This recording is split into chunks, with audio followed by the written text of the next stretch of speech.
Everybody, ladies and gentlemen, boys and girls. I really need to come up with a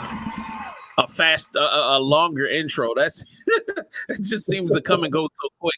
You know what I mean? We back after a month-long hiatus. I am super excited about this show. The film that I've watched, I've seen twice now in the last 3 days. I've also seen the television show we're going to review today. I just ended up tuning into that, just like off the beaten path. I think I had watched everything, and I was like, I need something to watch. And then Rap-ish comes on, and I'm like, you know what? I'll give it a couple of minutes.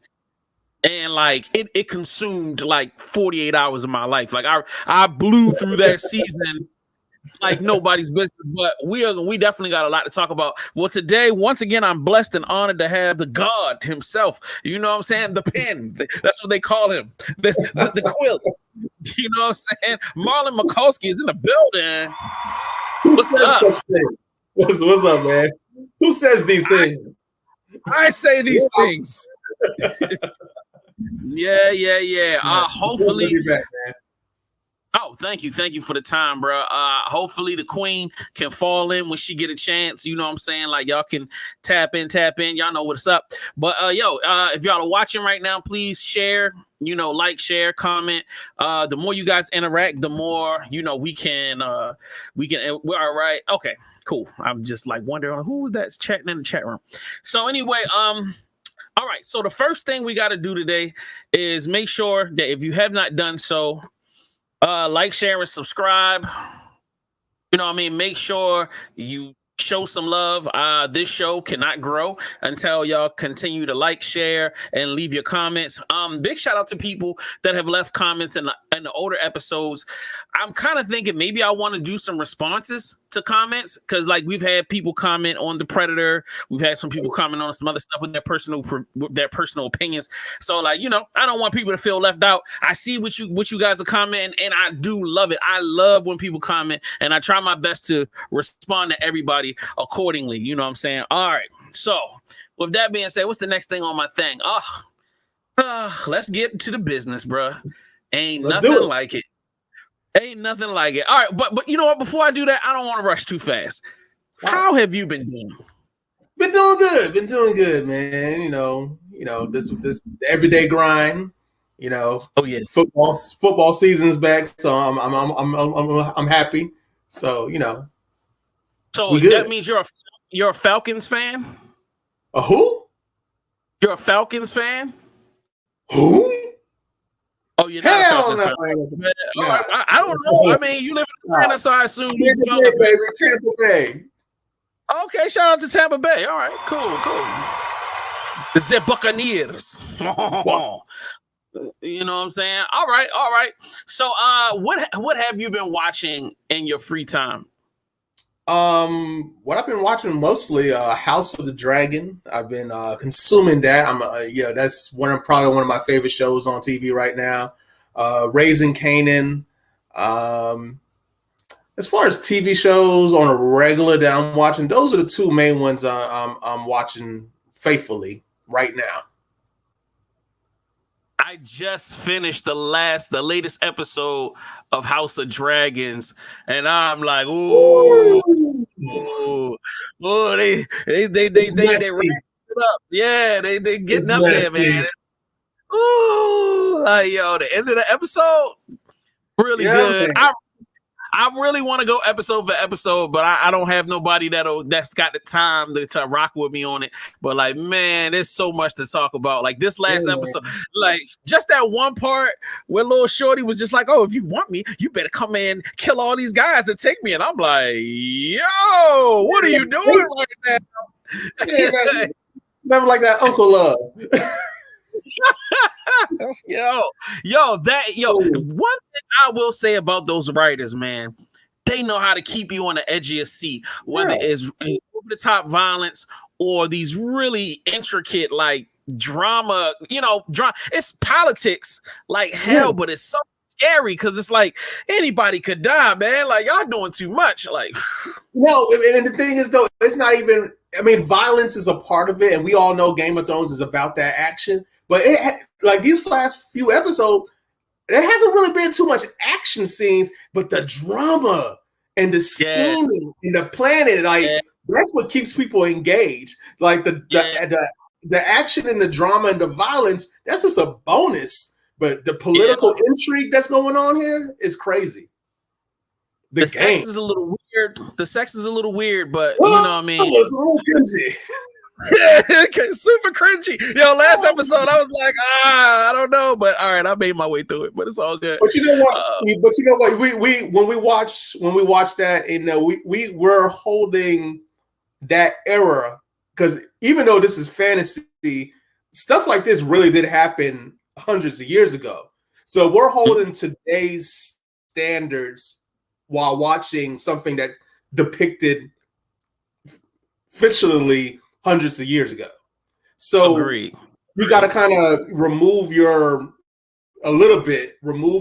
modern day mindset and kind of place your mind in the mindset of somebody who was living and working in that era. And it's like, okay, well, that's how they got down, and or it was less about that and more about because, like, you all right. For those who actually watched it, there was sexual tension between them from scene one. Yeah, from jump. There was always like from the first scene when they in the throne room by themselves and they speaking that language. Just like always was kind of like it's intimate. It's real intimate. Yeah. Mad intimate right now. Y'all mad, and there's so much. Yeah. So, like, I wasn't surprised. And then, of course, if you know the history of that house, you know that eventually that's how they get down. That's how they kept their bloodline so pure, and also the cause of the madness that every now and then pops up in that family, that family trait. That's a fact. Yeah. So, like, yeah, man, like I can't wait. Have you watched any of the Lord of the Rings? No, I can't. You know what? I tried, but that's not for me. My wife, however, she loves it. But I'm just like, that's just not my thing right now. So then maybe I can go back and revisit it later. But for right now, I can't even front like I'm into it. It's something about black dudes and like dwarfs and shit that make us go, nah. But I watch it. I enjoy the show. But you know what? I watched the original Lord of the Ring movies. I enjoyed them just fine, but I'm just not into it like that. I feel like it doesn't start really ramping up until episode 3. Okay. You know what I mean? So like the first 2 episodes are like a whole lot of like introducing, and then you get like a little sneak peek of something, and then like things start ramping up around episode 3, and then that's when it makes like because the first 2 episodes I guess was supposed to catch you, and it didn't catch me at all. Like I struggled with the first 2 episodes, and I was like, but once it hit episode 3, I was like, oh, okay, some real action, something, some substance started coming. Mm-hmm. You know what I mean? But I was having an argument with one of my best friends, and he was saying that, Lord of the Rings is better than a Game of Thrones, and I'm like, nah, bro. I'm like, I disagree. Wow. I said they're both dope for 2 completely different reasons. I said Game of Thrones keeps me at the edge of my seat every episode. I don't care how you play the card. And House of Dragon, it caught you from episode 1. There was no, we have to kind of set the world and build it up and everything like that. No, from episode 1, it was on. And it just keeps on escalating. Very much agreed.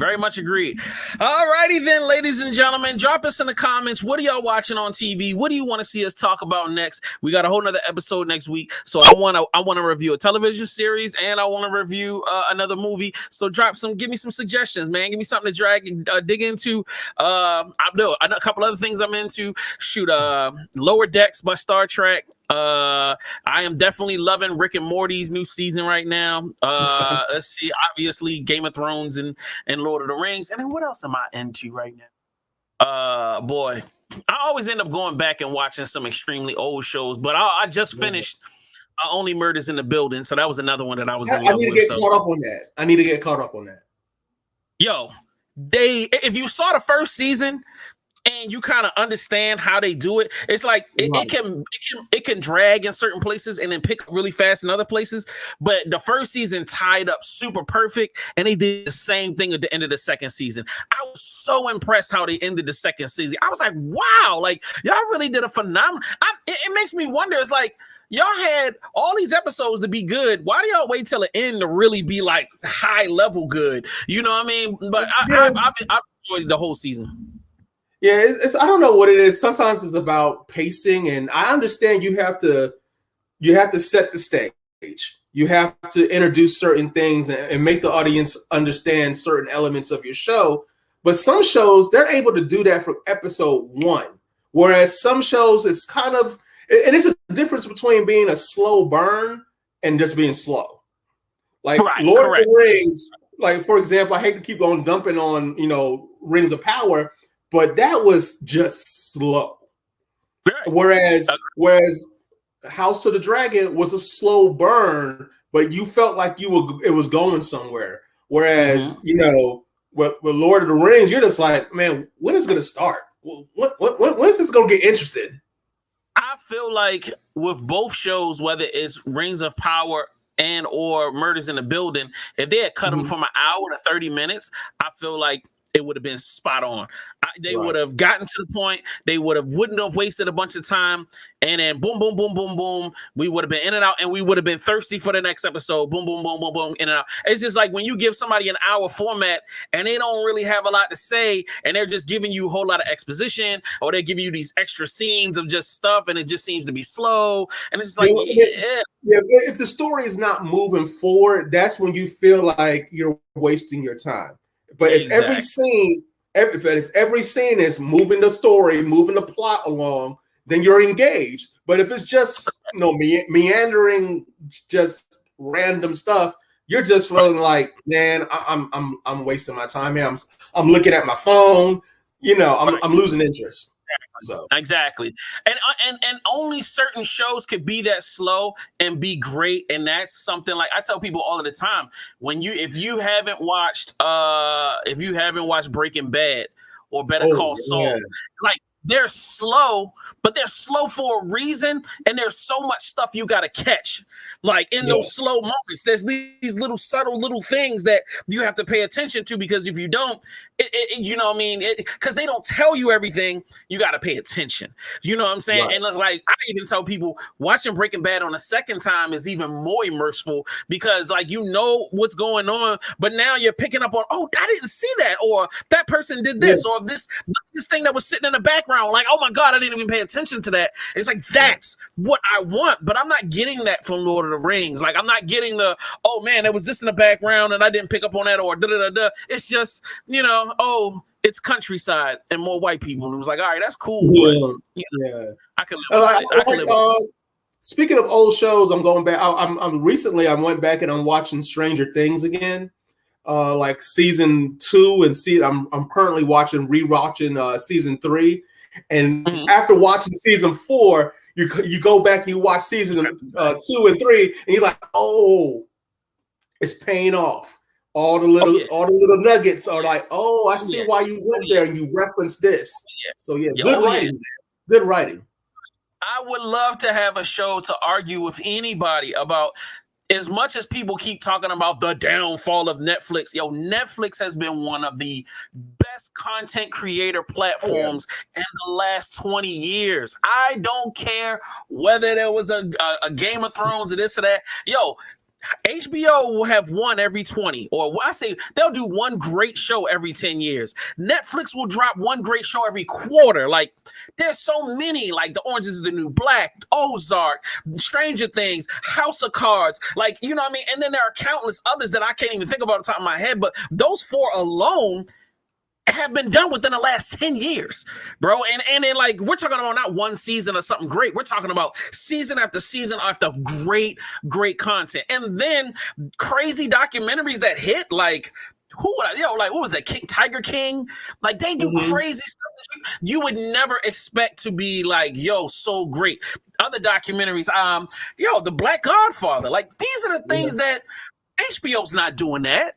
HBO's not giving, and then this is the part where I hate black people not being faithful. Netflix has given so many hundreds of millions of dollars to black creators to just go do what you want. Here's $100 million. Go do what you want to do. They're not doing that in Hollywood. They're doing it at Netflix. But we constantly mad because, we keep getting those Kevin Hart movies. You know what I mean? But even those, they're not bad, but they're not good. You know what I mean? But you know what the main problem is with Netflix is their format. And I've known this for years, and it's starting to catch up with them. When you drop an entire season at once, and it's hot for that week or the few days, and then because people binge it all at once, they talk about it for a few days, and after that, they forget about it. But but you see the difference with House of Dragon or even with Lord of the Rings, they drop an episode every week. The conversation keeps on going. The talk keeps on going, and people want to see. And this water cooler talk. People say, "Hey, did you see the episode? Do you see this episode?" And that gets other people saying, "Oh man, I gotta check this out." But whereas with Netflix, a lot of times the whole show is out there, and people are like, "Man, I'm too far behind, man. I don't even want to go through all that." Now, I think that's the main problem with Netflix, and I think they're starting to change that now. Oh no, they just made an announcement that they're going to switch to the episode drop date. I hate that, but once again, like here's another thing: Netflix drops so much content that I can at least I'll probably have 3 or 4 shows that I'll go watch one episode at a time, get it out of the way.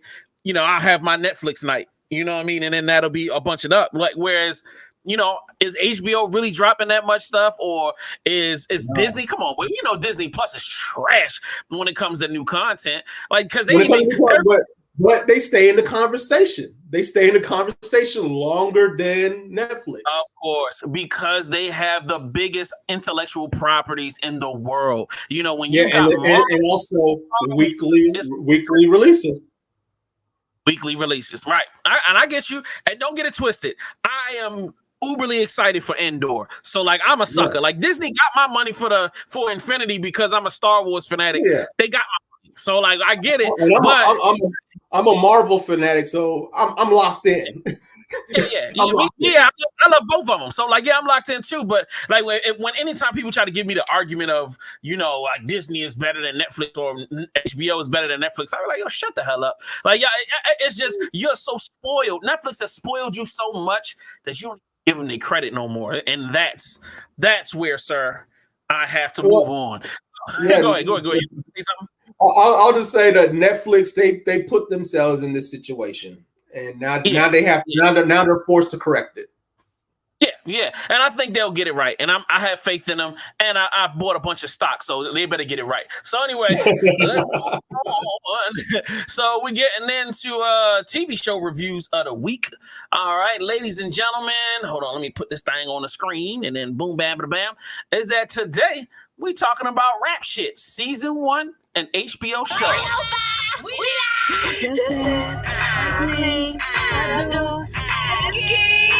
We should start a rap. My name is Shamala, and I'm Mia. We got something cooking, y'all. Me and you. Money maker. What's on that list? What's on that list?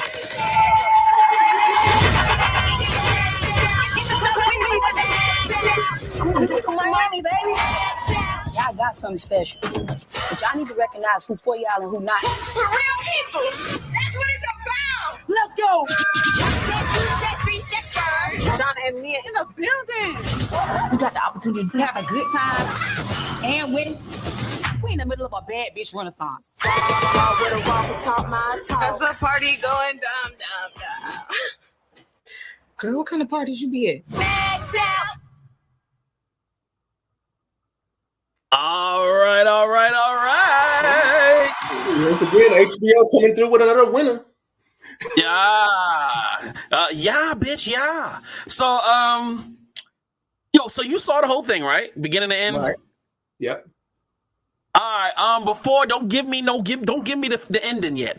When you Okay. first saw the trailer, or when you first saw like the flyer for it, what were you thinking? What were you thinking? Were you like, "Yo, this is interesting," or were you honestly like, "I'm just gonna watch this because Issa Rae made it"? Oh, Issa Rae. Yeah. She was the main draw because I knew she was the executive producer. So yeah, automatically. Yeah, I don't know any one of these actresses or actors or whomever. No. I don't know any of these people. I know one of the actors, the baby daddy, for your girl. I can't I can't think of her name, but he played in that black cowboy movie with Jonathan Majors and Regina King last year. The young one that was talking a lot of smack, that always wanted to challenge people to draw, like quick draw or whatever. So I recognize him, but everybody else I didn't really know. Okay, so the guy in the show is named Lamont, and in real life it's RJ Seiler. Yes. All right. Then he is having sex and had a baby with Mia Knight, aka that's Mia Knight is the character, and her real name is K.A. Million, Million or whatever. Million? So Million. Yeah, something like that. So, I mean, I could put it up on the screen if you want. So, anyway, all right. So, first episode, I get halfway through. Okay. So, first things, I will tell you my initial kind of like 1-2 punch of it all. The first 3 episodes is screaming Issa Rae Insecure Part 2. Issa Rae, The Next Generation. It was almost annoying. I am in the world of entertainment. I deal with artists all the time. I deal with any indie artists all the time. I deal with chicks that want to be rappers, chicks that are rappers, dudes that rap. So I was excited because I've always wanted somebody to do the artist journey from nothing to something. Like, you know what I mean? I loved Entourage because you had kind of that journey, even though like the beginning of Entourage, he had already had his first kind of like minor hit. So you got to, it wasn't like the poor journey. It was all right, I got my first million. Yeah, and I'm like, I don't know what to do with my first million, and I'm starting to F it up. So, like, it was interesting that, all right, we took these 2 individuals, these 2 beautiful young ladies, very attractive, that are just, living an everyday life. Got one young lady that is, and like, this is something I don't like, is that they've defined the quintessential Black Miami girl. So she's an OnlyFans. She got an OnlyFans. She's, always complaining to her baby daddy. And I think I forgot she does something else. She had like another gig, but it was like all kind of like some hood chick stuff. And I'm like, damn, is that how we like describing all of Miami chicks? Like, I don't like that. And then the other I didn't view it as a blanket statement on all Miami chicks, but we can't deny, even though it's stereotypical as that may seem, that person exists. They're really all girls out there like that. Yeah, we got JT and Carisha. We got both of them. You know what I mean? And we got Kaya, and we got all right. So there is they exist. Right, let's go. You know what I'm saying? Let's go with it. I'm in the car. Let's go. So like the other young lady, it was funny for me. She's the conscious MC. She's writing rhymes. She's an ill writer, but then like she starts wearing a mask in the beginning, and I'm like, yo, this is stupid. You know what I mean? But I get it, but it's stupid. So to see their journey from they used to go to school together but aren't friends. They end up in a situation where the OnlyFans girl is like, yo, ask the shorty with the face mask, yo, can I use something? Let me get a favor. You know what I'm saying? I'm gonna look out for you. They end up in a scenario where, and I'm like, all of this is natural. I will say the storyline feels natural. Yeah. All the characters do feel real. It's just we start getting the insecure territory when we're talking about how the characters interact with each other, how they relate to each other, and the flow and the way it's shot. Like, it's like they took the entire team from Insecure and said, all right, pack it up. We're going from LA to Miami. Let's go. Like, all right. B camera crew, you know what to do. A camera crew, you know what to do. Well, are we going to do something different? No, we're going to shoot it just like Insecure. Like, this is what they like. This is what they love. That the emotional beats are like Insecure. The sex scenes are like Insecure. Like, there's so much Insecure in this joint that I was like, why we ain't just call this Insecure Miami? So from that point, I'm going to shut up. And like, what was the first 3-4 episodes for you? The same, pretty much the same thoughts that you have, but as for Insecure, because I'm a fan of Insecure, and that all the things that you were, I guess, saw as a negative or as why didn't we just call this Insecure? That drew me in even more because I knew it's like reading a book from your favorite author. Yeah, the word pattern, the speech pattern, it's going to be similar, but they're telling a different story. So okay, it's the same filmmakers, it's the same, or pretty much the same showrunner, same writers. Issa Rae's putting her input, so it's going to have that flavor, and that's not a bad thing. If that's, to me, that's not a negative, but they're telling a different story. Like, this is definitely not Insecure. It might be set in the same world. It might be set in the same world, but it's not the same story. It kind of is, because the face mask character, let me shut up and get the person's name right. The lead character, her name is Shauna, which is Ada Osman. Ada Osman is her real name. Shauna is her name in the show.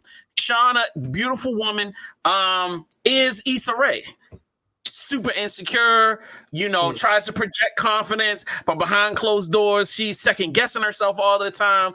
Her relation, first season, relationship on the rocks because it's an estranged relationship, and you know what I'm saying? Like, this is easy. It's Issa 20 years younger. That's all it is. Like, it is, and I am a huge, first of all, I own every season of Insecure, sir. So let's get that right. I love Issa Rae and I love Insecure, the television show, enough for me to spend money on it. However, when I came into rap shit, I wanted more of a unique story.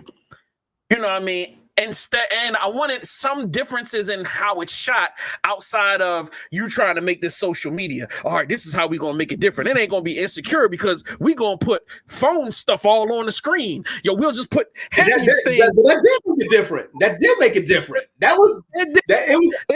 For me, that was a little jarring. At first. And I was thinking, like, is this whole show going to be a live stream? And after a while, I kind of got what they were trying to do, and how young people today are talking like I'm old, but how young people live streaming and being on social media is a part of life. That is life for them, and they live on their phone. Right. So after episode 2 or 3, by that time I was kind of into it. Like, okay, I see this is the storytelling device that they're going to use. The lens that they're going to frame this show through is through social media, and having this interaction with their followers is how they communicate. Right, and even to the point where the online audience that you don't see ends up becoming driving factors for decisions. Right, that's something I definitely respected. I definitely respected how it's like these two young ladies getting together, they end up fighting battles on multiple fronts. All right, I gotta fight the battle with dealing with social media stuff, but I gotta fight the battle with my family. I gotta fight the battle with dudes trying to give me penis, and then I gotta fight this battle of trying to get on in the game. And I was like, bro, I that's something I really loved. I loved how they didn't make it seem like it was easy to become a rapper, even though they made it. even though they did make it seem like it was easy to become a rapper, because they was just like, they made the song one day, the little gay chick came along, got them on the radio, next thing they on a playlist, next thing I'm like, bro, this is happening way too fast, you know what I mean? But you have to kind of suspend belief a little bit, because it's a TV show. And if they don't get on pretty soon, what the hell are we watching this for? I was going to tune out. But yeah, most definitely. Like, there needed to be some movement in the music. Right. For it to be rap shit. I mean, because other than that, it'd be underground shit or like, never got on shit. So like, and it's not like they just overnight they're national, no, they're really local famous. Correct. Most definitely. Yeah. Most definitely. So my next question for you is the second half and the season wrap up. How did you feel about that? Your highs and lows? Oh man. I enjoyed it. It made sense as far as, how we all know how girl groups, how they argue with each other, and how a lot of these girl groups don't work out because either money comes involved, personality, egos, and that plays a part in the season finale in the season finale of this show. So I was kind of disappointed in what's her name, Shauna's character. I don't know how far along you are, but she did something that was very, very selfish. I saw the whole season. No, you gotta worry about it. Yeah, I've seen everything. Okay, yeah. So what she did was very selfish, and it disappointed me that she took that opportunity that was a golden opportunity for them and squander it. Just because she wanted to show out. Right. I'm going to finish. I'm sorry. I ain't want to jump in because I'm excited because I got something to say. Go ahead. Yeah, and as far as her real life, catching up with her at the end, it was funny, but at the same time, it was just like, oh, come on, y'all could have done that. What she did at the end was kind of stupid, but yeah. That's my thoughts. And I hope the show gets season 2. I hope it gets a season 2. Yes, so do I. Please. Actually, I heard that they were renewed for season 2. So like that's a plus. Good. They were renewing. They have been renewed already. So the first thing I would like to say about the second half is that the second half of the show starts to bring it out of insecure territory and more into its own. You know what I mean? They kind of drifted away from the soft like all right, we all got to be in love with each other, like, and these characters really started becoming their own characters, like with their own different things. She didn't stop, like at the second season, the second part of the season, Shauna is not Issa anymore, you know what I mean? I feel like the real difference in Shauna is she's looking at herself in the mirror and going, I might be right.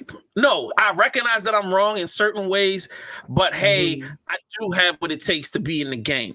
So like, then what happens is what every artist that is overly self-involved do is that they jump out the window too far and hit flat on the concrete. Like I've personally witnessed stuff like this happen time and time and time again. They will get a little smidgen of popularity. Woo! They get a little viral, and they go nuts. And like, even though they're trying to act like they're not being Hollywood, it's like they start losing it. And like, I wasn't expecting that to happen. I'm gonna be honest with you. I was like, in that scene, I was like, yeah, man, they gonna be at the party. It's about to take off. I'm excited for them. And watching the episode, I was like, yo, I actually stayed up extra late to catch the next one because I wanted to see how this turned out.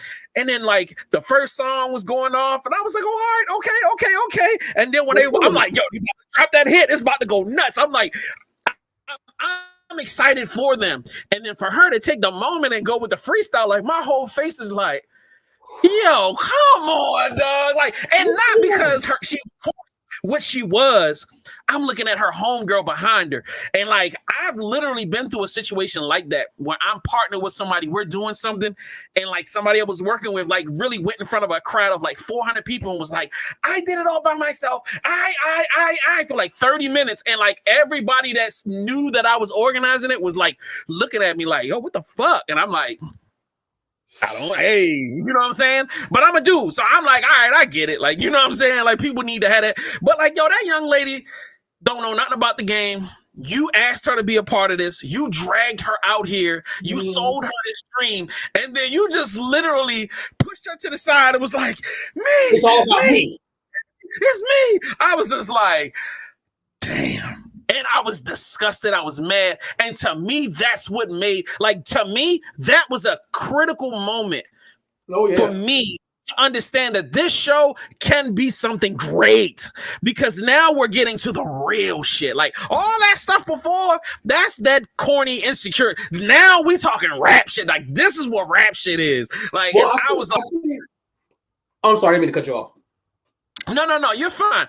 Even she used to be signed to a producer, and he, like, there are little things that really had me going, yep, been through that. Yep, that's real.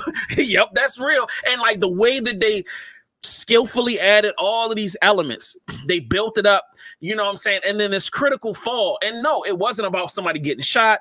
It wasn't about somebody, you know, cheating. I mean, it was about some cheating going on, but I ain't gonna get into that. But it really wasn't about that. Like, honestly, the cheating was really to show her it was time to move on. But we're not going to get into that. But you had all these great notes that had everything to do with hip hop and trying to become an artist, trying to push past your insecurities, you know, when to be confident and when to check your confidence. Like, those great moments showed in that last half of the season. And it really, so when I saw the ending, which I agree, the location of where they were at the end was stupid as hell. Because if I knew I had heat on me, I'm not going to go to that particular place. I'm just not. You're never going to see me there again. I'm gone. But, you know, she's a youngin'. I like once again, she's young. And she's excited. And like, she's not thinking. She's thinking, but she ain't thinking.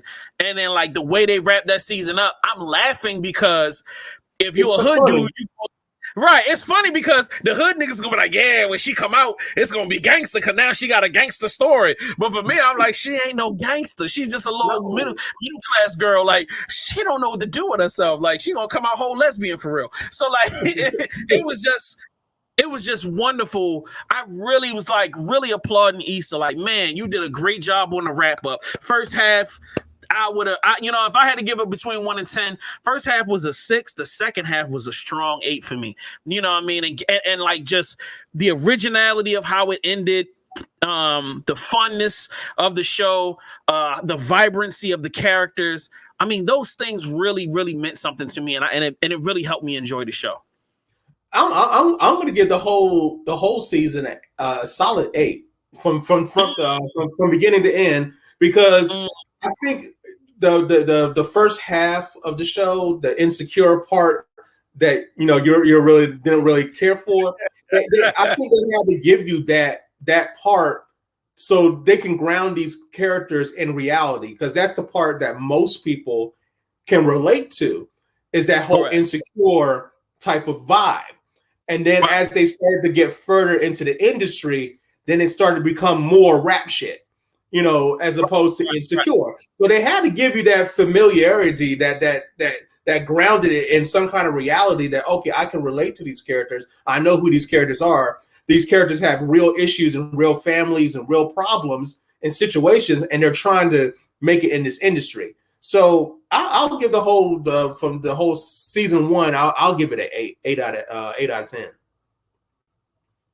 All right, so give me a prediction for season 2. Do you feel like Shauna goes to jail, or do you think they're not going to go to jail? I think she immediately, she goes to jail. Is she going to prison? No, obviously not. Yeah, she'll probably do a couple of weeks or a couple of nights in jail, and she'll probably get out either on some technicality, or she'll have to go do some kind of probation. I kind of see them going on tour, definitely. Mhm. And they're trying to go from city to city and build up their reputation and whatnot. But and then what's her name? Mia's character. Yeah. She's gonna build up herself and find her own. She's starting to find her own voice because we know Shauna is the one that writes the raps, but Mia, on the other hand, she's linked up with that producer dude. So she's gonna find her own voice and start doing more writing. Well, all right. So, like, I'll give you from my perspective. See, Mia is really the star. That's what people don't understand. I mean, I don't know how people look because I haven't seen a lot of people talk about it. See, like, Shauna is the artist, but she ain't no star for real. Mia is the star. Mia is the one that all the dudes, because she knows how to sell herself. She knows how to be sexy. She knows how to manipulate. So, like, you know what I'm saying? And she got mad. She's known, like, because if you think about it, the reason why Shauna wants to be with Mia is because Mia's got the following. Mia's got the numbers.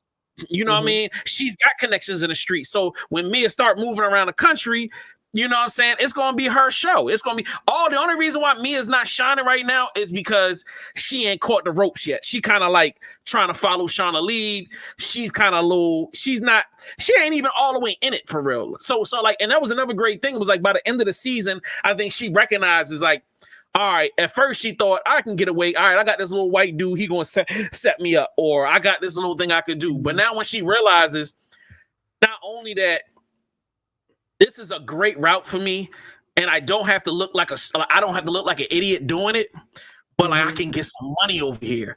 And like once she started realizing that, it's like, all right, I'm all in. Like, and she's like, yo, I want to have Shorty managing me because I know she's gonna have my back. So I feel like the manager's gonna start pumping me up. Like, look, because neither one of them really like Shauna. Let's be real with it. Like, the little manager chick didn't like Shauna from the beginning because Shauna was treating her like crap the whole time. So like, you know what I'm saying? Shauna's actually gonna be it's gonna be an interesting dichotomy to see how season 2, because Sean is going to be known as Shorty that was scheming and could potentially go to jail. So that's going to give her a little kind of rep. But Mia got a lot of rep too. So it's going to be interesting to see whether or not they actually come together in a sisterhood or whether it dissolves into like infighting. I think it's going to be a little bit of both. It's going to be more, in the beginning, it's going to be infighting. And then they're going to realize they need each other. They really do still need each other. Because they need each other. Yeah, because if you want to make a real life comparison, Mia is the Megan Thee Stallion type or the Cardi B type that has the showmanship and the street cred, whereas Shauna, she's the rap what's her name, Rhapsody. She's the lyricist. She's the lyricist. Yes, she's Rhapsody. She's the talent. She's the talent, and Mia is the star power. And they agree. And they need each other in order to, right now at least, in order to do this, to be successful. All right. So if they break up, who are you? Are you Team Shauna or Team Mia? What team you on? I'm gonna go with the talent. I'm going with the talent. You just going with Shauna because she got that bootay. So but okay. Let's just say right now, as they are right now, if both of them was to break up and you're a record producer and which one are you signing? The one with the talent that you can mold, or the one? I'm taking Mia all day, and the reason why is you can't teach. Like stars are literally born. Like you can't teach somebody how to be a star. Like certain people just walk in the room and command attention. You know what I mean? And Mia's coachable. That's another very important thing. So like she's got the star power, but she'll also listen. And I think that's super important. The reason why Shauna is in the place that she's in now is because she didn't want to listen. You know what I mean? But her producer was on some bullshit though. Her old producer, he was really on some bullshit. But he was right though, because when they sat down at dinner, he was like, "Yo, everything I told you to do, you done did." Yeah, you know what I'm saying? And that was that was a gut punch, but it was real. It was real. And I was like, yo, this is all like I had to give him props for that, man. So shout out to Rap Shit for that, man. And please, if you're watching right now and you watch Rap Shit, please drop in a comment and tell us like what which are you on Team Sean or Team Mia, number one, and number two, what you think is gonna happen on season 2. Go ahead, wrap it up, Mr. McCall.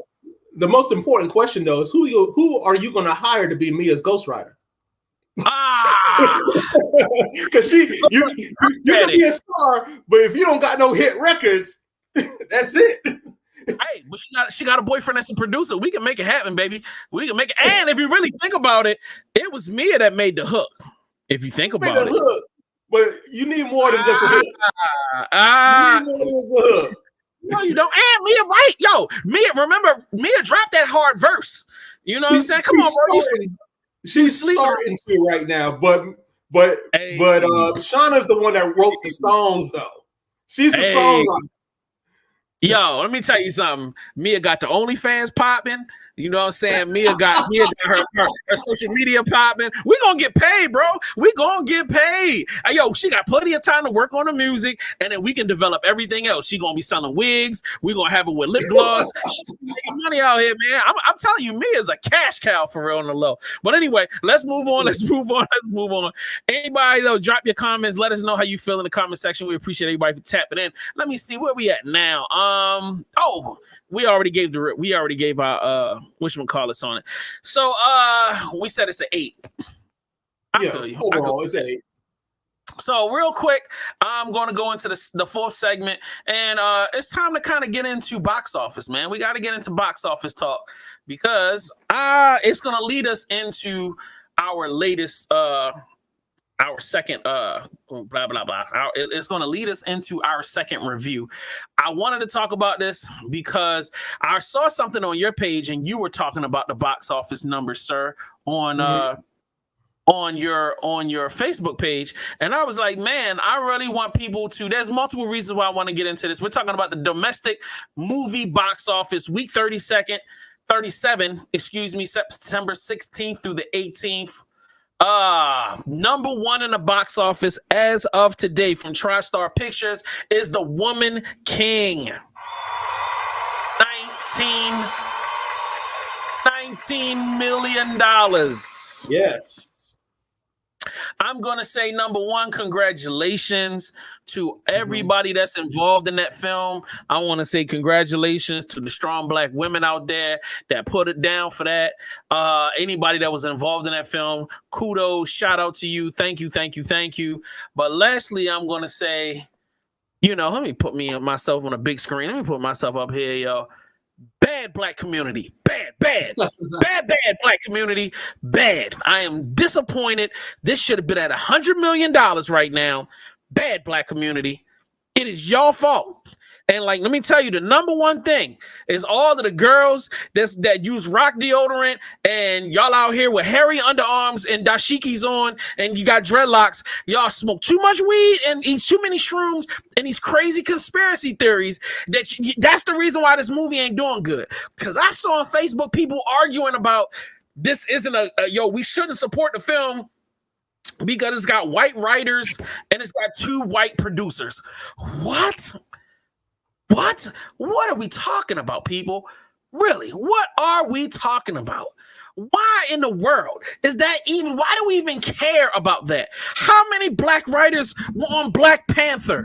How many white people were in executive producer positions on Black Panther? Why are we sitting here having this discussion? The screen is literally filled with dark, not just any Black people. Let's be specific. Heavily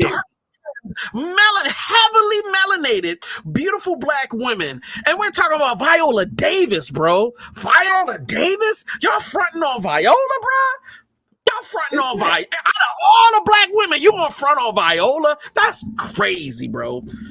Disappointed in y'all, man. Disappointed. Y'all need to get up off y'all butts. Y'all need to get to the theater. I don't even care if you go to the theater. Buy the ticket and stay home if you're that daggone bougie. But you buy the tickets and stop trying to bootleg. Y'all disgust me. Anyway, back to the numbers. Boy, number 2, Barbarian, a movie that nobody care about. It made $6 million.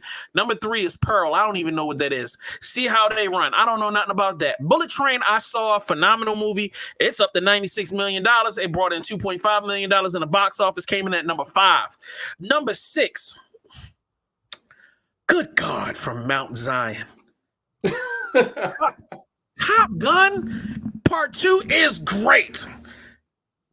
I'm not trying. Yo, Tom, you know, me and you been rocking for 20-some years, bro. I love you, bro. But don't nobody care about Top Gun. Come on, bro. 100, yo, damn near $1 billion. Yo, They care. Did you see?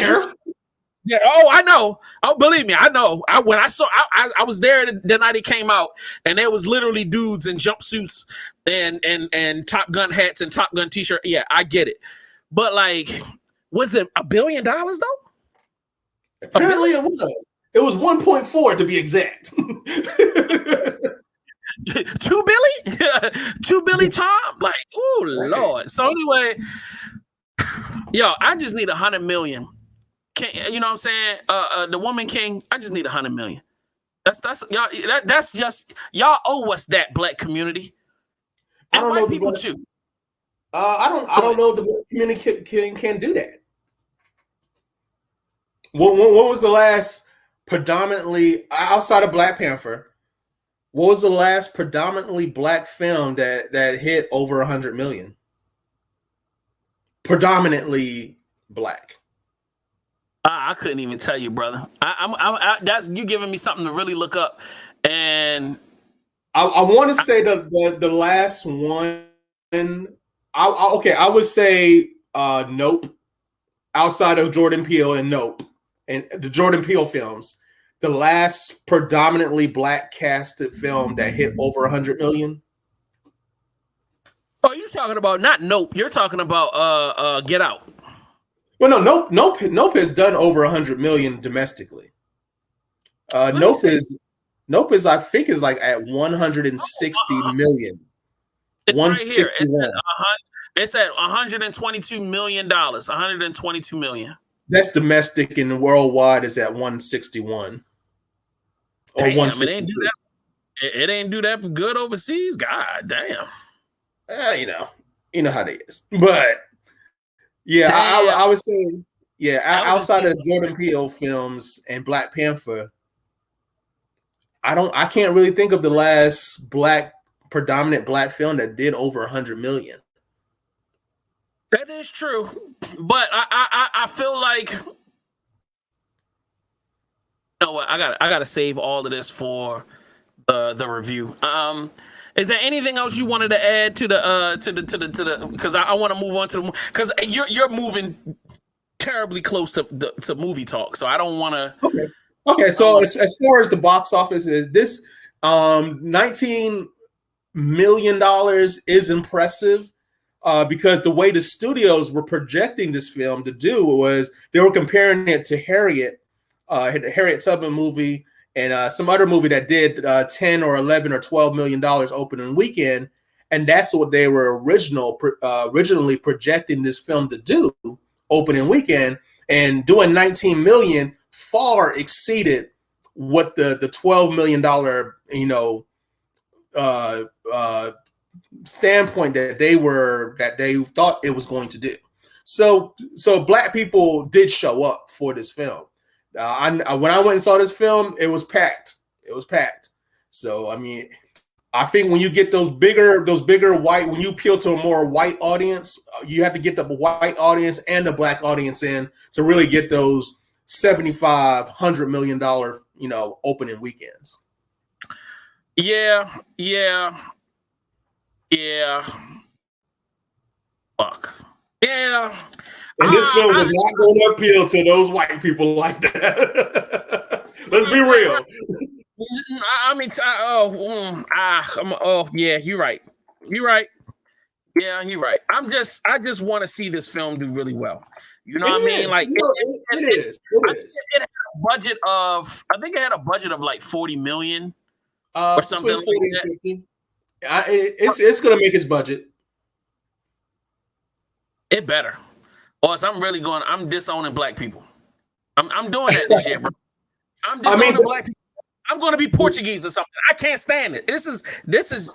I'm disgusted, bro. I am disgusted. Like, do you understand? Like, and I don't want to get into film talk, but my mom cried in the theater when I took both my parents to the theater. Mm-hmm. Like, yo, both times I went to the movies, there were older black women there, and they were like, I've never seen normally older black women are poised.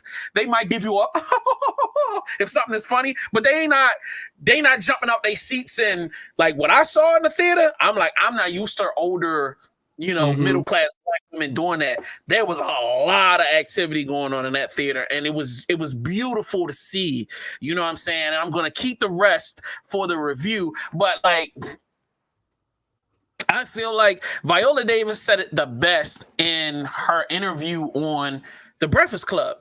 If you want to see more black films with black faces, if you want to see dark skin representation, you can't just sit on the internet with Twitter thumbs and Instagram posts. You got to spend the money. You got to spend the money. You got to get up and go to the theater. You got to sit down and watch the movie. Like, you got to put your money up, bro. You got to buy the poster. You got to get the commemorative cup. You got to get the merch t-shirt. You got to put your money where your mouth is if you want to continue to have creations. Because if this doesn't do well, do you think they're going to give them some more money for another flop when they didn't want to give them the money in the first place to do this one? Yeah. And the positive thing, what you just said, what's going to make this movie be successful? And the movie is already off to a great start. Let's not get it twisted. This movie is already off to a fantastic start, but word of mouth and repeat business, people going back and seeing this film over and over again, and word of mouth is what's going to make this movie successful. Plus, the next big Hollywood release is Black Adam on October 21st. So this movie has pretty much the movie theater to itself for the next few weeks. And the way word of mouth is going on right now, people are going to be like, man, I didn't see this opening weekend. Let me go check this out. Since you like it so much, let me go watch it. Yeah, and I'm hoping that. Now, that was one of the reasons why I definitely want to make sure I came on air tonight. It's like, I want people to know my opinion. I want people to know that I support this film. And you need to get off your butt and go buy a ticket today. Buy 2 tickets, buy 3 tickets. Take a homeless person, man. Give them some popcorn and a soda and tell them to sit there and shut up and then take a bath afterwards. This is what we got to do. That's how we got to do it. So let's move on, because I want to talk about this movie so much. It is movie review of the week. Let's get this thing rolling, ladies and gentlemen. We've been talking about it all episode, whether we wanted to or not. We're talking about The Woman King. Let's go. All righty then, ladies and gentlemen. Let's get some hand claps going. Yeah. Yes, sir. Yes, sir. I have to get this out the way early. She was definitely with the homies. You know what I'm saying? Shout out to her. The homies. I've been wanting to get that joke off for 4 days now. I know. It's burning you. The homies. You know what I mean? Because when she rolls, she rolling with the homies. You know what I'm saying? All right. So we back in the building. Marlon McCoskey is on deck, man. We are talking about The Woman King.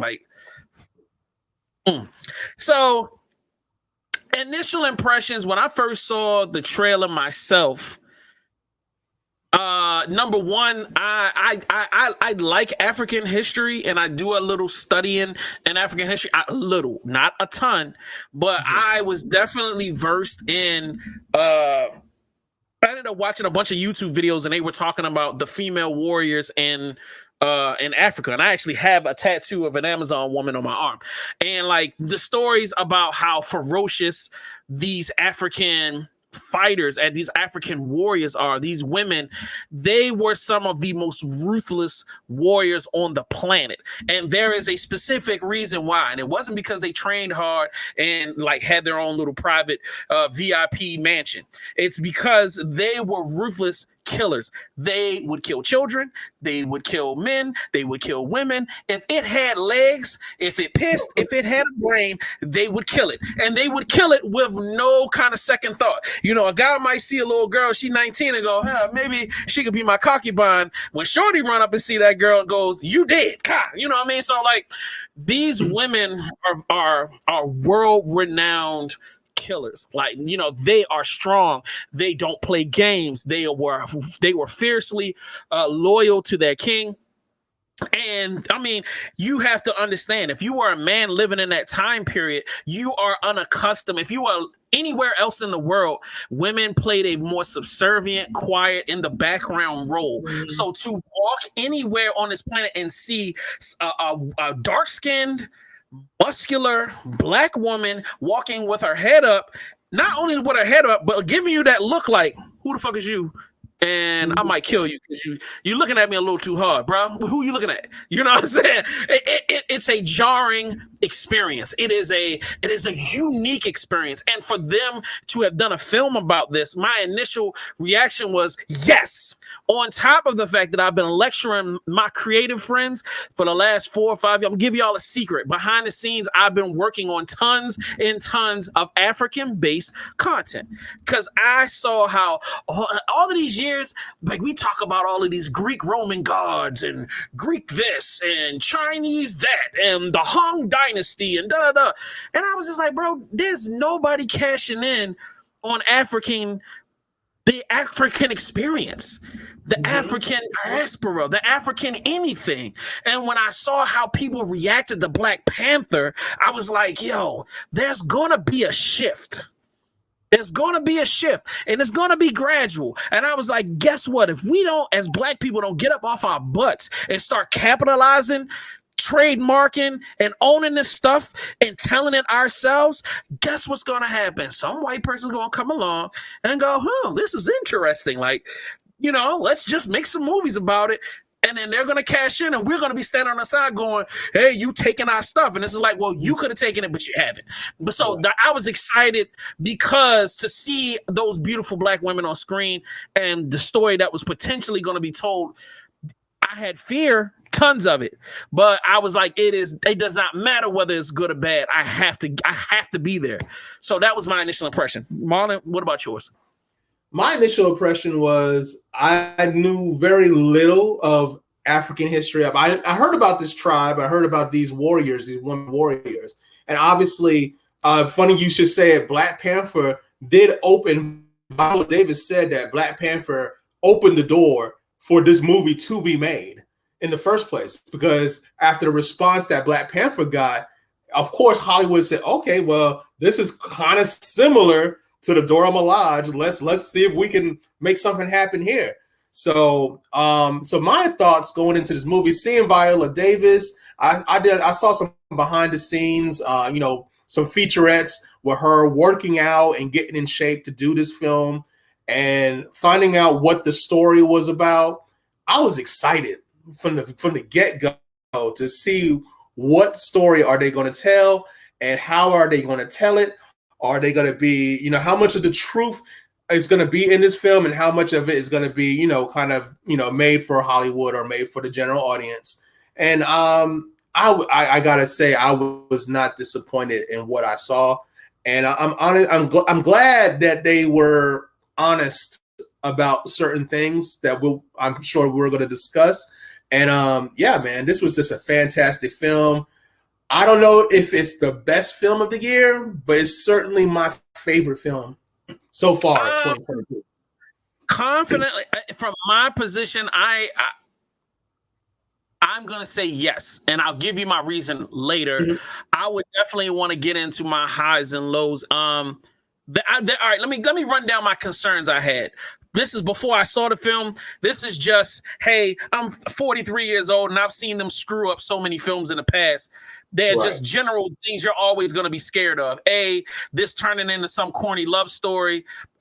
B, there being a white savior in there, because it's like there was all these Black faces, but then you had these two white people, and even though they look like the bad guys, bad guys can always turn into good saviors. Like, you don't know. Like, you know what I'm saying? My daddy had me do it, but now it's wrong. And I loves the black people. Like, I did not want that pivot, because then I would have just thrown my chair at the screen. Right. And the next thing was people not, the actresses in the film not selling it. Like, and sometimes when we're dealing with our own stuff, it either comes off too serious to the point where it's depressing and dark, and it's too dark, or it's too much levity in it, and I'm not sold. You know what I mean? So those were the things that I was fearful of. And I can confidently tell you, ladies and gentlemen, that everything that I was scared of was not present in the slightest. The thing that makes this film so phenomenal is the beautiful storytelling. First of all, they have a solid story. And that is so important. It's a solid story that is believable. No, it is not all true. No story in Hollywood is ever 100% true. And that goes. There's no movie where stuff is true. I'm sorry. It's Hollywood. You got to entertain people. Like, you know what I'm saying? But go ahead. This movie, and that's another thing that people have to realize too. This movie is based on historic events, based on real life, but this is not a documentary. This is a story. This isn't a biopic. This is a fictional story based on real life people or people who existed. So for those people who are out there saying, well, they didn't tell the truth about blah, blah, blah, blah, blah, and this didn't happen in this year, this happened 30 years later, and blah, blah, blah, blah. Calm down. It's a movie. First and foremost, it's a movie that's showing us represented on screen in a way we rarely get to see. Correct. So this is fiction. Okay. Correct.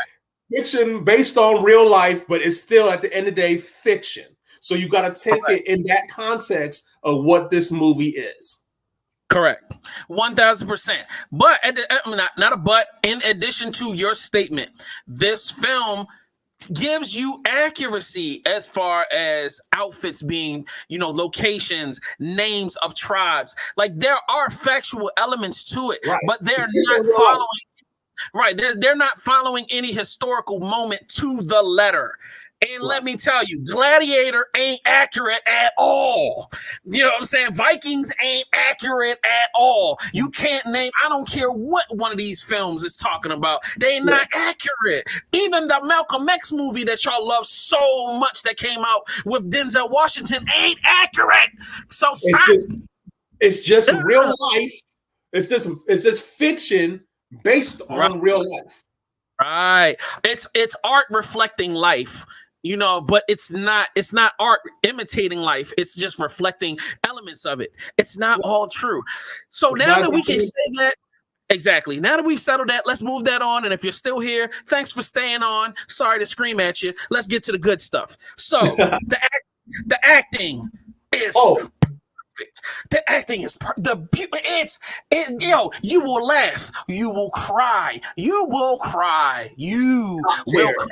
It's not, but it's not, oh, such and such died, he got stabbed by a white man tear. It's not that.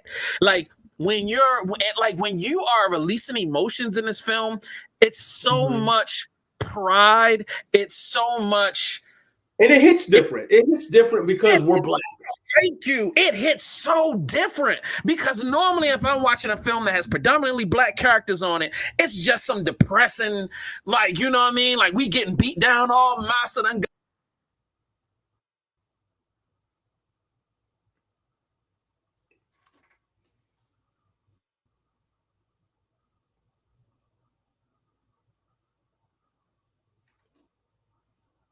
Yo, Jay, I can't hear you.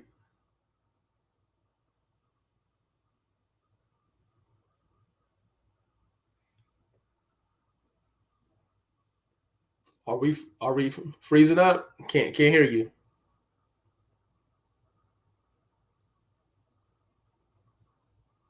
Nah, still not hearing you.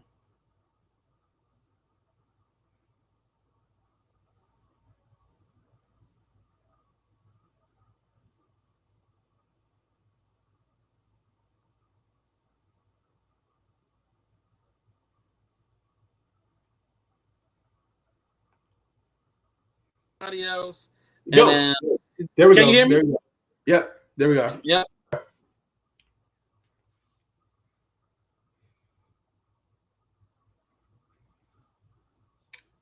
I don't know if you went back out, but I know there you I go. am. I'm here. Can you hear me now? Yeah, I got you. All right. So let me try to make it through the show without messing up anymore. I'll have to be more still. I unplugged my microphone by mistake. So Okay. like the thing that is so great, the acting is so great, and like you said it so perfectly. It's not you go through this emotional roller coaster, but it's not out of pain and suffering. It's out of dominance. It's about triumphance, providence. Like it's so great. So like the other elements are, it has great twists to it. It's just not 100% straightforward. There are some twists and turns to the story that keeps it interesting. There are a bunch of hard cuts. When I use the term hard cuts, I mean you'll have a scene and it'll just stop and it'll go completely to another scene, and they don't always settle the conversation sometimes, or there's some things that they discuss but they never get into. There's even a scene I picked up in the trailer where two characters kiss. That's not in the film. Because the two characters that had their little moment, they never really, in the film, it doesn't happen. It doesn't happen. And it's not even really, it's kind of like insinuated, but it's kind of not. You know what I mean? It's like they kind of leave it up to you to kind of, all right, what you think? And if you like a light-skinned guy, then they had something go on. If you don't like light-skinned guys, then nothing happened. You know what I mean? They kind of just left it like that. Yeah, I think they could have. I mean, I didn't mind it being in the film, but they really could have cut that whole storyline out, and it wouldn't have changed the film.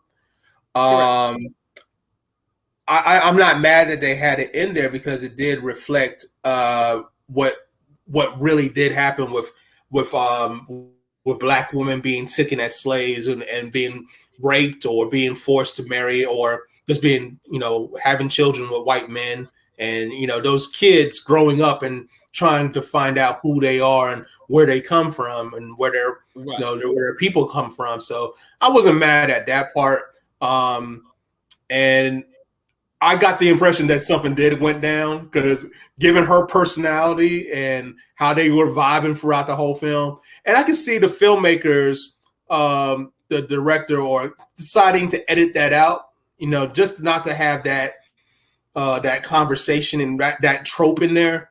Just this one, I can see why they took it out, and I'm not mad at it. So it's all good. Nah. I respect it. I definitely respect it. I would say the ending is great. I mean, I feel like everything about this film works for me. The beginning, the middle, and the end. Even the bad guys being who they are. There are certain there are certain element points that I tell people before they watch the film.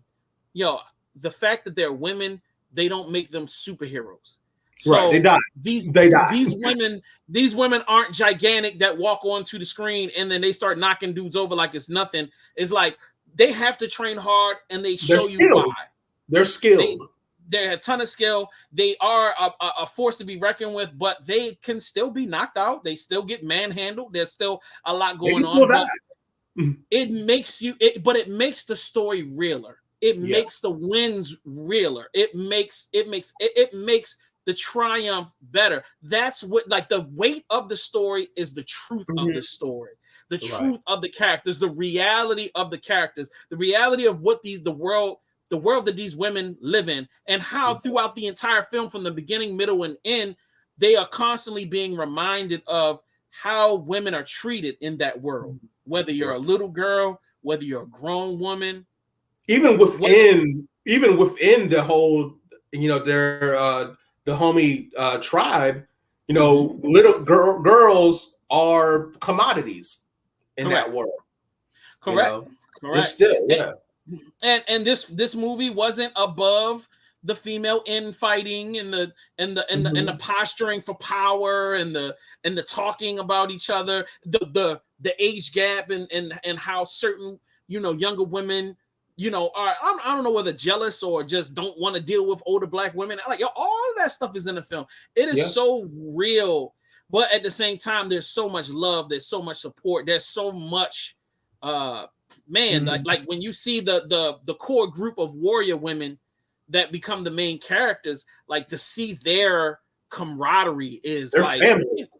Yeah, they're not it's deep. They're not just warriors at that point. They're family. Right. Correct. And it's not so serious that it can't laugh at itself. It's not all of these characters, they show you the balance of these are ferocious women that do what they do, but that they're not above loving on each other. They're not above being funny. They're not above, like running up onto a little kid that's, doing a little something and they'll, they let you know, they show you their human side. They're humans. Yeah. And it's just like, man, they did such a great job with that, man. Like because those are things that I feel like people slip and fall on so many times in the creative process. You know what I mean? And so it was so wonderful and beautiful to see our Black characters be three-dimensional. Yeah, and represented. Have emotional depth, have intelligence. They're not, they didn't quibble, they didn't, they aren't weak. And that those little subtle elements of, like, there's the one scene where they have this white slaver. He comes and he gets to speak with the king. And like, he's young. So like, he's just taking over his father's business. And you know how young 20-year-old guys are. They're a little arrogant. So he get to popping his mouth off a little bit at the king. And the king like, all right, what I mean? I'm gonna let you get that off, but you know what I mean? Like, and he checks him, like, not in a ferocious way, like, and that's what, to me, it's those subtle moments where the king ain't like, yo, nigga, I'm not pressed on you, bro. Like, that's cool that you, I'm like, it's cute that you think that you somebody, it's cute that you think you're on my level, but you're not. You're not, bro. You know what I'm saying? He gave him a gentle reminder of the power structure that he was in right now. It's like, this is not the outside world. You're here now. Right. And he does it in such a cool way. You know what I mean? And it's just like, it is what it is. Like, you know what I mean? Like, it's like, you only alive because I need you right now. You know what I mean? But if I don't need you, I don't need you, bro. Like, and that was so beautiful. Like, there's so many of those subtle moments between characters that made the movie more real, and it drew me in more and more and more. And at this point, I'm realizing I'm running my mouth a lot. So Marlon, you go ahead and if there's any highs and lows you want to give, and then I definitely want your rating for this film, because I'm really wanting to know. Oh yeah. I don't really have that many. I honestly, I was thinking and I was analyzing. I don't really have that many lows, if any at all. I mean, it was just such a good film. It was well written. The acting was so, it was so good from top to bottom. Every actor, every actress brought it in this film. And it was so believable. There was no parts of it that felt contrived or felt unearned. Everything felt earned. From the lead character to Viola, who is Viola Davis. Right. Give her all the Oscars. Give her all the awards. She deserves it. So it was such a good film. It's not much more I can say that you haven't already covered, that we haven't already talked about. Word. I apologize for over talking. No. You hit the nail on the head. Hit the nail on the head. Thank you. All right. Shout out to Diane. Shout out to Dabanique and Quan. I just want to let everybody know that's in the chat room. Y'all saying stuff, and I wanted to shout y'all out. Thank y'all for tuning in. I super appreciate it. All right. So my rating. Okay. So the rating system is as follows. Let me go back. So the top highest regard you can give it is this is a classique. It's either a classic. The next thing under that is it a good watch? Number 3 down is catching on streaming. Not doing it for me. Oh hell nah. And then the next one is the worst movie ever, and that's if a Black woman say, if you ever show me this again, I will slap you. So where does it fall in your ranking system? Is it a classic, a good watch, catch it on streaming, not doing it for me, oh hell nah, or if you ever show this again to me, I'm gonna slap you? Without a shadow of a doubt, this is a classic.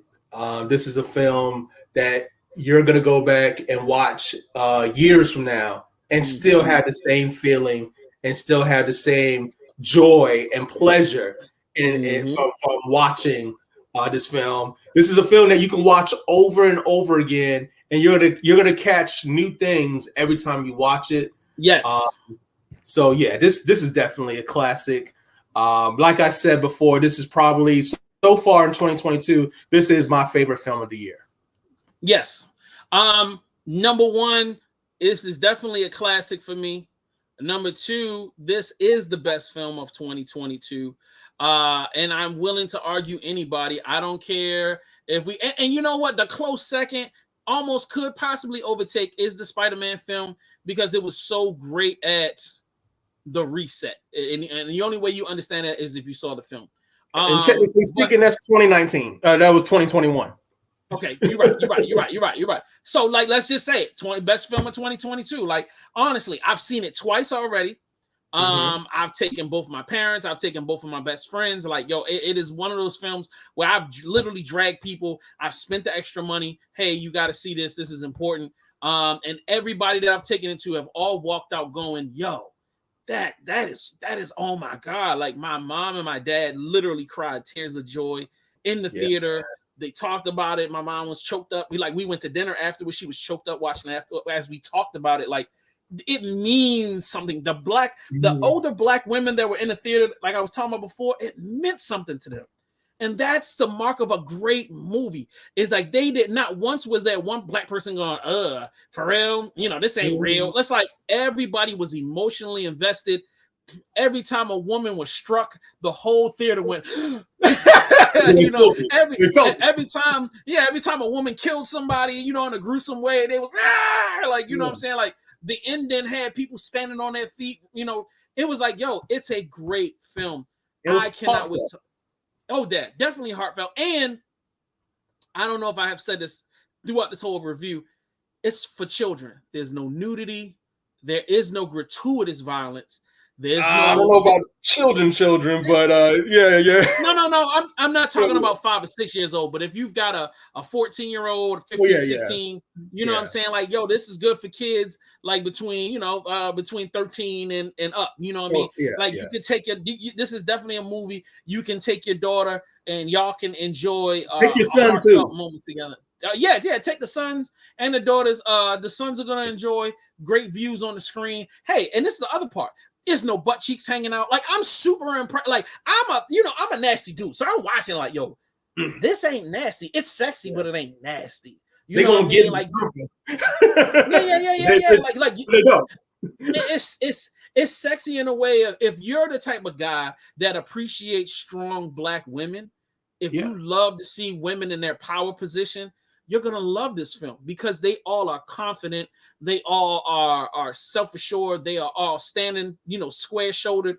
They're getting it in. It's a phenomenal movie in that way. But they're also gentle. They're also this. But there's no they're not wearing little skimpy stuff with body parts hanging out. It's not that. You know what I mean? And that's where I say, like, it's great for if you want to take young women. This is a great one. They're gonna come out of this with a sense of pride. They're gonna come out of this looking at themselves differently. You know what I mean? And it doesn't belittle men to do that. The only people that were belittled were white people, which it made me feel something like I need to call my therapist because I was kind of like, is it okay for all these white people to die? Like, it's cool.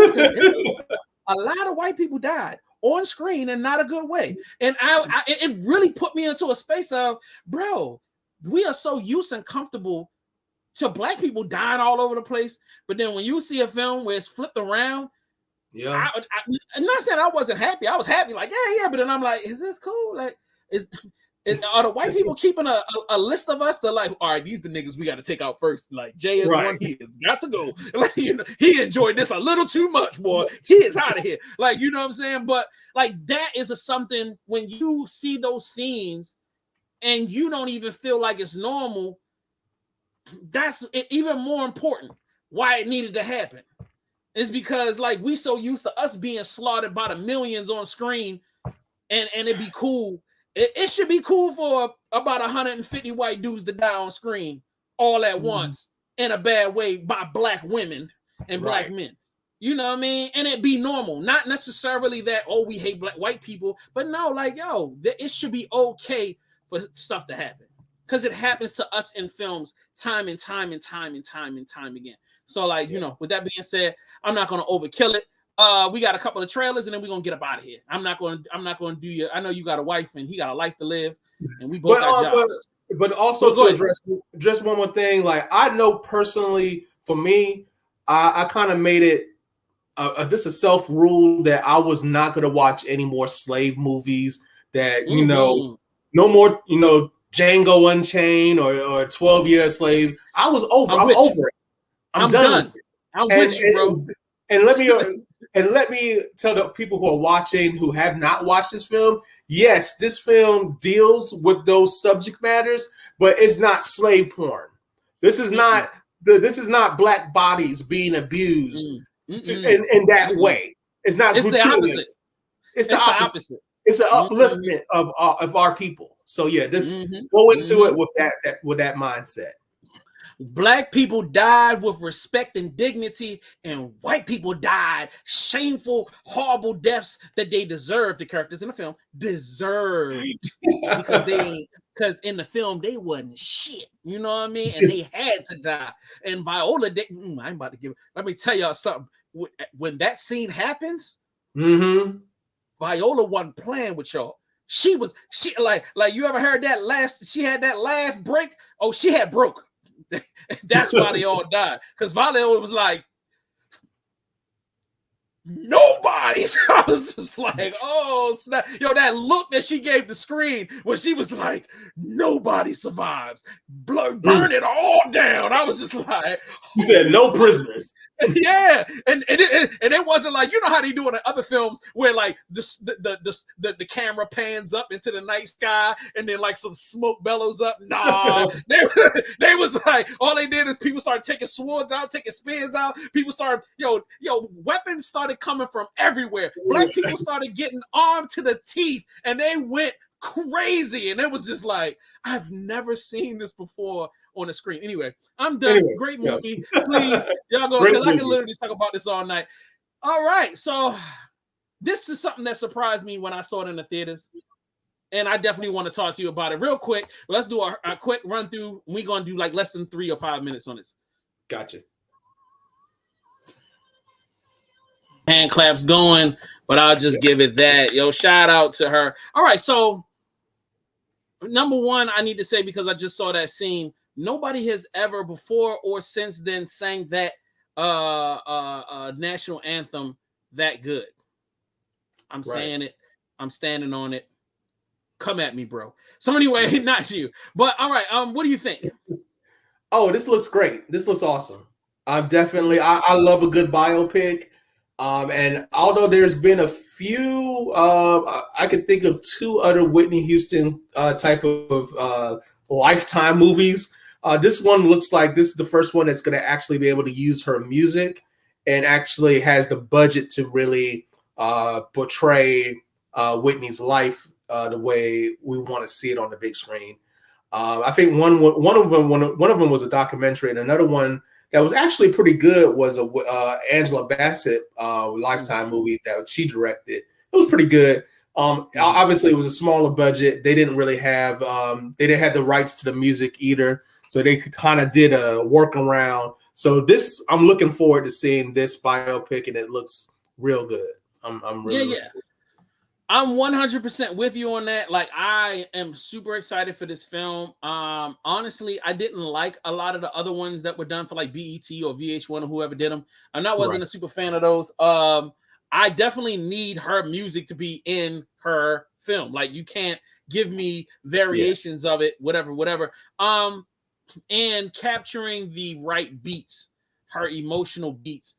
The dance numbers. I feel like if you ever saw Bohemian Rhapsody, which I own it and I watched it, I really enjoyed it.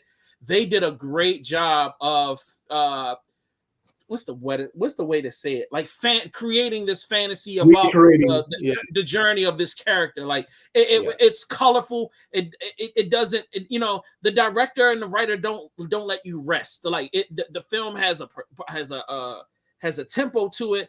It goes seamlessly from storytelling to song singing. You know what I mean? Like, they do a great job of just taking you on this journey and doing a great job making the character bigger than life without it being over top. I don't know whether it was over the top, but Bohemian Rhapsody kind of had elements of being over the top, but I feel like that was a part of his character, who he was in real life. Right. But go ahead, what were you about to say? Oh yeah, I was just going to say, this is the type of film that the caliber of film that Whitney Houston deserves to have made. If you're going to do a biopic about her, this is the caliber of film that I want and that I'm expecting, and hopefully they do a good job with it. It looks like the trailer looks good, so hopefully the actual movie is going to be good. Yeah, I agree. All right, we got a couple more to go and we out of here. So let's get this. Let's make it quick. Let's have some fun, baby.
Yeah.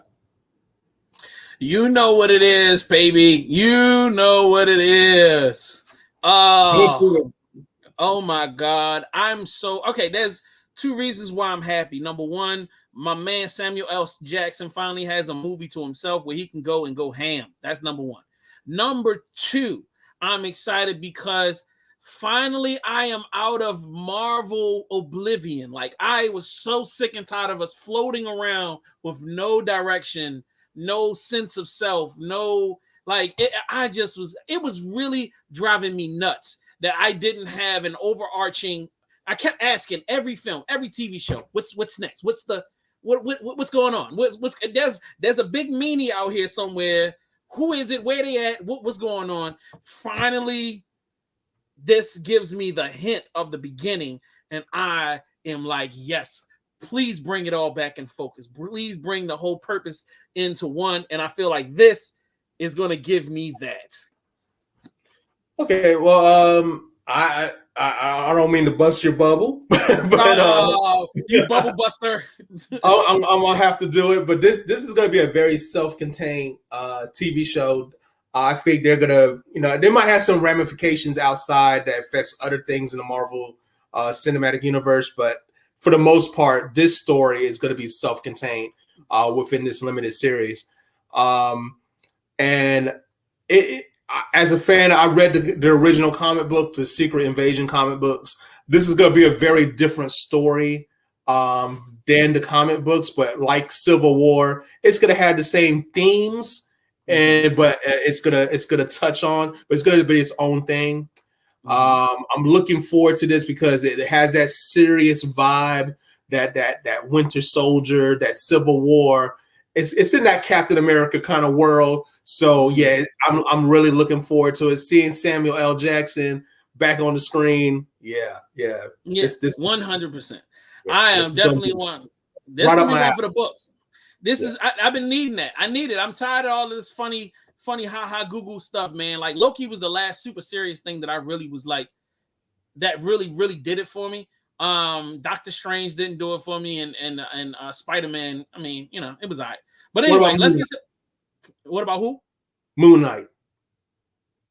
Nah, it was goofy. All right, let's go into Little Mermaid.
Ladies and gentlemen, this is a $1 billion box office payday. I know there are the white contingent. It's the whites are not as satisfied with the darkness of the darky. And I understand that. You know, even I am like, man, there's a lot of black people around here. And I get it. However, if the whites will allow me 30 seconds, can you find another white person that can sing as good as that child and look as good as that child and fit the character as much as that child? I'll wait. You can't. So therefore, the young lady deserves the shot. She fine, she young, and she can sing. Not sing. She can sing. She can sing. Like, she gonna hit all the notes, bro. She's all the runs. Exactly. And then we'll turn around, take that same song and sing it on stage at the Grammys, at the Oscars. She is going to sell this movie. She hasn't begun to sell it yet because it ain't time to sell it. But I guarantee she it's already sold. It's already sold. And she has a clean record, one top to bottom. She's not sultry. She's not scandal heavy. You know what I mean? Find me one white girl that ain't got a bunch of scandals on her, that probably smokes a half a pack of cigarettes every day, that can sing a little something. But nah, yo, this young lady really, she's talented, bro. And we talking about Beyonce's understudy, man. Come on, bro. Like, are we really arguing about this because she brown skin? Come on, bro. Yeah. They mad though. They big mad. And I'm like, and once again, I understand. Y'all died in the last movie I watched. So I understand. But you got to get over it. We got over it. You got to get over it. That's all I'm saying. But like I told somebody else, we are going to Black Panther this Little Mermaid film. This Little Mermaid film is going to make $1.5 billion at the box office. And to be honest with you, I mean, before I knew about her casting, I never watched The Little Mermaid when it came out, the original cartoon. I've never watched it until a week ago. A week ago. Because when it first came out in 92, 93, whenever it came out, I was a teenager. It wasn't for boys. Yeah, I wasn't checking for that. But you cast Halle Bailey. Yeah, I'm in. And she black. Yeah, I'm in. Yes. Yeah. And aside from that, the film itself, from the little clip that we watched, The graphics look great, awesome. I love underwater filming, and I'm curious the way they did this one, how they did it, and how it looks, and it looks great. So yeah. Most definitely. All right, so ladies and gentlemen, for those that stuck with us all through this show, shout out to y'all, man. Like, y'all have been so faithful, and I want to say thank you. Marlon, thank you, sir, for indulging me for another evening of greatness. Yo, you're a great mind. You are one of the greats. And if you haven't done so, please purchase one of his many books that he's got out. Is the one that you just sent me, is that out now, or is this? Yeah, that's been out for a while. That came out in 2017. Okay, cool. All right, so I'm cracking it open tonight. I'm hopefully I'll be like done by the weekend, and then like I want to get up with you in the next week or two so that we can get this review done. But yo, if y'all haven't done so, man, yo, just Google this guy, baby. Look, I'm gonna tell y'all how to do it. You're really supposed to go to Amazon, right, and then put his name in there, all that, Marlon Mikulski. And then like, you're going to see his whole catalog. That man got a catalog, ladies and gentlemen. He got a little mini library out there that y'all supposed to buy and just start clicking add to the cart, and just buy them all. Like, spend about $200-300 on Marlon Mikulski today, and then call yourself a real black person, because that's how you're supposed to do it. Thank you, sir. Appreciate you, man. Thank you for having me once again, man. I had a great time as usual. I can't wait to do it again with you. Yes, sir. You have a wonderful night, and look. I'll see you at the end of Game of Thrones. We'll have a barn burner on that one. Yes, we will.